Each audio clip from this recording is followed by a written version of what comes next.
Welcome students to another video lecture. और आज हम लोग प्रोकैरियोट्स में से नेक्स्ट लेक्चर देखेंगे। वेरी बहुत इंपॉर्टेंट टॉपिक है ये। और इसका नाम है endospore formation in bacteria. Endospore formation के हवाले से सबसे पहले हम थोड़ा सा इसके अंदर इंट्रोडक्शन, तो सबसे पहले हम इंट्रोडक्शन को देख लेते हैं। इंट्रोडक्शन में ये है कि the process of formation of spores, spore बनने का जो अमल है बैक्टीरिया के अंदर, उसको हम लोग बोलते हैं sporulation. This is the sporulation. तो स्पोर बनने के अमल को स्पोर्यूलेशन बोलेंगे। नेक्स्ट लाइन है एमसीक्यू के हवाले से। इसमें हमने ये देखना है कि कौन सी स्टेज है जिस पे जो बैक्टीरिया है वो स्पोर बनाता है। इसमें एक आता है लेट लॉग फेज, ठीक है। ये हमने देखा था, लैग फेज होता है, लॉग फेज होता है, यानी लॉग फेज के इख्तिताम पे। या दूसरी चीज है अर्ली स्टेशनरी फेज, ये आपने एमसीक्यू में याद रखना है। तो ये इन दो स्टेजेस पे जाके ये जो है स्पोर बनाता है आमतौर पे। तो स्पोर्स जो है ये दो तरह के होते हैं। हमारी बुक में एक का जिक्र है, लेकिन हम दोनों का जिक्र कर लेंगे। एक को कहते हैं एक्सोस्पोर। एक्सोस्पोर की एग्जांपल है मिथाइलोसाइनस, यानी कि अगर तो फर्ज करते हैं ये बैक्टीरिया है और जिसको हम वेजिटेटिव सेल भी कहते हैं।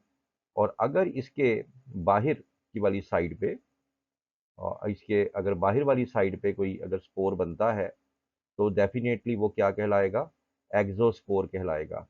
लेकिन अगर जो स्पोर है वेजिटेटिव सेल, यानी कि नॉर्मल जो बैक्टीरियल सेल होता है, उसके अगर अंदर की तरफ को कोई स्पोर बनता है तो definitely it will be called as endo endospore. तो उसको एंडोस्पोर बोलेंगे। ठीक है, सिंपल सी बात है। एंडो का मतलब ही क्या होता है, इनसाइड।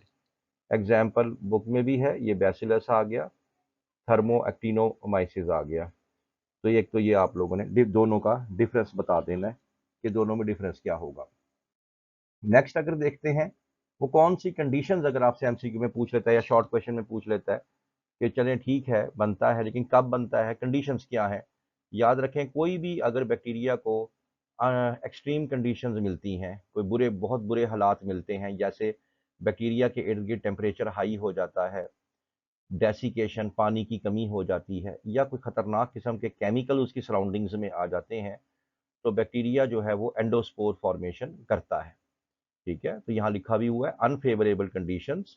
तो एंडोस्पोर फॉर्मेशन में जिसमें आप लोगों ने यही बताना है, endospore germinate giving rise to active vegetative bacterial cell capable of growth and reproduction. यानी जब ये हमारे पास ये टाइम जो है वो ओवर हो जाएगा, यानी बुरे हालात ख़त्म हो जाएंगे, तो फिर ये जो एंडोस्पोर है ये दोबारा एक सक्सेसफुल सेल, यानी एक नॉर्मल बैक्टीरिया सेल में कन्वर्ट हो जाएगा और फिर उसके बाद अपनी दोबारा से रिप्रोडक्शन स्टार्ट कर लेगा। मतलब कहने का ये कि जो हार्श कंडीशंस थी वो उसने सर्वाइव कर ली, और जब हालात ठीक हो गए तो एंडोस्पोर ख़त्म हो गया और दोबारा से वो एक एक एक्टिव सेल के अंदर कन्वर्ट हो गया। इसका मतलब ये हुआ कि जो एंडोस्पोर फॉर्मेशन है it is not the mean of reproduction. ये रिप्रोडक्शन का तरीक़ेकार नहीं है, क्योंकि एंडोस्पोर में बैक्टीरिया जो है अपनी नस्ल को नहीं बढ़ाता। ठीक है, तो हम ये कह सकते हैं कि ये रिप्रोडक्शन का मेथड नहीं है। तो फिर ये क्या है, ये सर्वाइवल के लिए होता है, यानी बैक्टीरिया अपनी जान बचाता है। अगर हम सादा अल्फाज में बात करें तो इसको हम कहते हैं एंडोस्पोर फॉर्मेशन। यहाँ पे स्टूडेंट सबसे ज़्यादा क्रूशल पॉइंट यहाँ पे आता है, क्योंकि यहाँ पे कई चीज़ें जो बुक में लिखी हुई हैं थोड़ी सी मिस्टीरियस किस्म की हैं, शायद समझ नहीं आती स्टूडेंट्स को। तो आपने यहाँ पॉइंट बाय पॉइंट समझनी है बातें। सबसे पहला पॉइंट जो फेडरल की बुक में लिखा हुआ है वो है इनिशिएशन। इनिशिएशन का मतलब क्या हुआ, कि मतलब शुरुआत।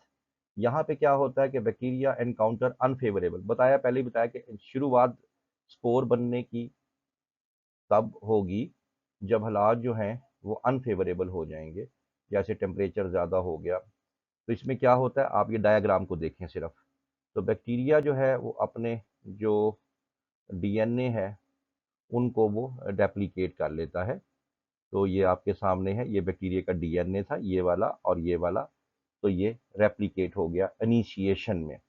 अब दोनों बैक्टीरिया जो हैं वो जो डीएनए है उसके अंदर क्या होगा, दोनों डीएनए अपने अपने पोल्स की तरफ हैं, ये अपने खर्च करते हैं, इसको मान लेते हैं राइट पोल है, ये लेफ्ट पोल है। उसके बाद क्या होता है, उसके बाद ये होता है कि जो सेल मेम्ब्रेन्स होती हैं, दीज आर द, इसको थोड़ा सा बोल्ड कर लेते हैं। ये देखें, तो जो सेल मेम्ब्रेन्स हैं वो इनके गिर्द जो हैं वो देखें आप लोग, वो लिपटना शुरू हो जाती हैं, दोनों डीएनए जो रेप्लिकेट हुए थे। अब इनमें से ये दोनों जो हैं वो क्या बन चुके हैं, इसको कहेंगे फोर स्पोर। ठीक है, ये एक पुराना डीएनए था, ये न्यू डीएनए जो बनाया उसने, उसके गिर्द जो जो ये सेल मेम्ब्रेन जो रेप्लिकेट होके आई है, रेप्लिकेट यानी कि उसके ऊपर डेवलप होके आई है, उसको हम लोग क्या बोलेंगे, फोर स्पोर। अच्छा, अब बुक के अंदर जो है वो स्टेप जो लिखा हुआ है वो है एसिमेट्रिक। एसिमेट्रिक का मतलब है जो इक्वल ना हो। अब नेक्स्ट जो चीज है वो इसके साथ रिलेट करेगी, यानी आपकी एसिमेट्रिक सेल डिवीजन के साथ। वो कैसे, ये पॉइंट जरा समझने वाला होगा। इसमें ये होता है कि यहाँ तो आपने देख लिया कि दोनों सेल मेम्ब्रेन इसके इर्द गिर्द आ गई, इसके भी और इसके भी। अब ये जो सेल मेम्ब्रेन है, ये वाली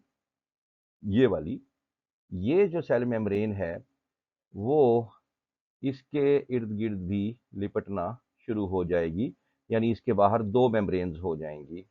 तो अगर आप यहाँ पे डायग्राम में देखें, तो यहाँ पे अगर आप देखें स्टूडेंट्स, इस जगह पे तो ये देखें दो मेम्ब्रेन्स हो गई, यानी एक तो मेम्ब्रेन इसकी अपनी थी, दूसरा ये जो साइड वाली मेम्ब्रेन थी वो भी इसके ऊपर एप्लीकेट कर गई, तो यहाँ पे ये डिवीजन हो गई। तो अब क्या हुआ, एसिमेट्रिक डिवीजन हो गई, यानी इधर का हिस्सा बड़ा हो गया और इधर का हिस्सा छोटा हो गया। तो एसिमेट्रिक, जिसका लेफ्ट और राइट इक्वल ना हो, वो एसिमेट्रिक सेल डिवीजन होती है। तो यहाँ इसके इर्द गिर्द जो है वो दो मेम्ब्रेन बन गई, तो ये आपका जो है वो एसिमेट्रिक है। और ये तीसरा भी आ गया, मेम्ब्रेन डेवलपमेंट। तो डेफिनेटली डिवीजन भी हो गई और इनके इर्द गिर्द डबल मेम्ब्रेन भी आ गई। अब स्टूडेंट्स होता ये है कि जो पुराना डीएनए था, यानी ये वाला जो नीचे आता है, तो वो अब डिसइंटीग्रेट हो जाता है, टूट फूट का शिकार हो जाता है। यहाँ लिखा हुआ है सेकंड मेम्ब्रेन। अब उसके बाद हम नेक्स्ट स्टेप की तरफ चलते हैं। अब उसके बाद क्या चीज़ आती है इसमें, नेक्स्ट चीज़ जो इसमें आती ये है कि यहाँ पे ये जो हमारा डीएनए था, इसके गिर्द मेम्ब्रेन आ गई, लेकिन इसके इर्द गिर्द कुछ और कवरिंग्स भी आती हैं। जैसे एग्जाम्पल ले लेते हैं हम लोग, इसके अंदर हमारे पास यहाँ पे एक ये सेल मेम्ब्रेन आ गई सपोज। अब ये जो वैसे हिस्सा, जो अंदर वाला हिस्सा होता है ना, इसको हम कोर बोलते हैं। This part is known as core. अब कोर के अंदर क्या कुछ होता है, कोर के अंदर आ जाता है जी आप लोगों का क्रोमोसोम आ जाता है, यानी डीएनए आ जाता है, राइबोसोम आ जाता है, इसी तरह कैल्शियम डिपिकोलेट आ जाता है, कैल्शियम डिपिकोलेट। तो ये तमाम चीज़ें मिला के हम लोग बोलते हैं इसको कोर। ठीक है, फिर इसके बाहर ये जो हिस्सा आप लोग देख रहे हैं डबल मेम्ब्रेन, इसके बाहर स्टूडेंट्स एक और जो है वो दीवार बन जाती है इसके इर्द गिर्द। ठीक है, और ये दीवार जो बनती है इसको हम कहते हैं पेप्टाइडोग्लाइकेन की दीवार बन गई। तो अब ये मेम्ब्रेन भी आ गई, कोर भी आ गया बाहर, ये भी आ गया। अब ये बन जाएगी स्पोर वाल, इस दीवार को कहेंगे स्पोर वाल कहेंगे इसको। फिर उसके बाद स्टूडेंट्स सबसे बड़ा पोर्शन आता है कि अब इस स्पोर वाल के अगेंस्ट, इस स्पोर वाल के बाहर एक बहुत ही मोटी और बहुत ही थिक एक और दीवार बन जाती है, यहाँ पे करके, यहाँ पे करके, और ये ज्यादा, और ये भी पेप्टाइडोग्लाइकेन की बनी होती है।